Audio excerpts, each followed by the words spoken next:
नमस्कार दोस्तों, आपका स्वागत है धर्मा अवेकेंस के दूसरे एपिसोड में। आज हम जानेंगे आदि शंकराचार्य और मगरमच्छ की कथा। कुछ कथाएं सिर्फ कहानी नहीं होती, वे इतिहास की धारा मोड़ देती हैं। आज हम एक ऐसे बालक की कथा सुनेंगे जिसने मृत्यु के मुख से निकलकर धर्म के पुनर्जागरण की नींव रखी। यह कथा है आदि शंकराचार्य की। शंकराचार्य का बचपन। केरल के कलड़ी गांव में एक ब्राह्मण दंपत्ति की वर्षों की तपस्या के बाद शंकर का जन्म हुआ। पिता जल्दी ही स्वर्ग सिधार गए। माँ आर्यम्बा ने अकेले ही उनका पालन पोषण किया। शंकर छोटे से ही विलक्षण प्रतिभा के धनी थे। वेद, उपनिषद, शास्त्र सब अल्पायु में ही कंठस्थ कर लिए, किंतु उनके हृदय में एक गहरी प्यास थी, संन्यास की प्यास। माँ ने मना किया, तुम ही मेरा सहारा हो, मैं अकेली हूँ, तुम्हें कैसे जाने दूँ। नदी का प्रसंग। एक दिन शंकर स्नान के लिए पास की पेरियार नदी में उतरे। जैसे ही वे जल में गए, अचानक एक मगरमच्छ ने उनके पैर पकड़ लिए।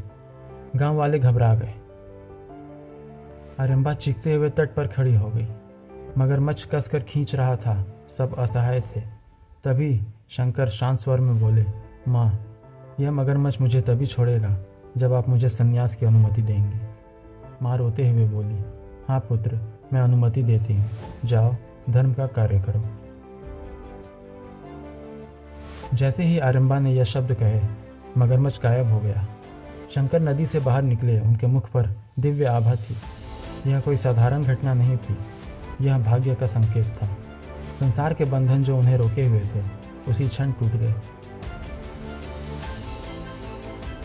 यह मगरमच्छ वास्तव में संसार के बंधन का प्रतीक था। जब तक माँ की अनुमति नहीं मिली, वह बंधन नहीं टूटा।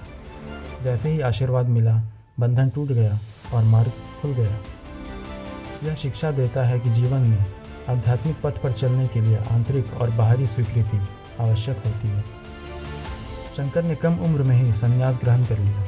उन्होंने संकल्प लिया कि पूरे भारतवर्ष में भ्रमण करेंगे और वेदांत का प्रचार करेंगे।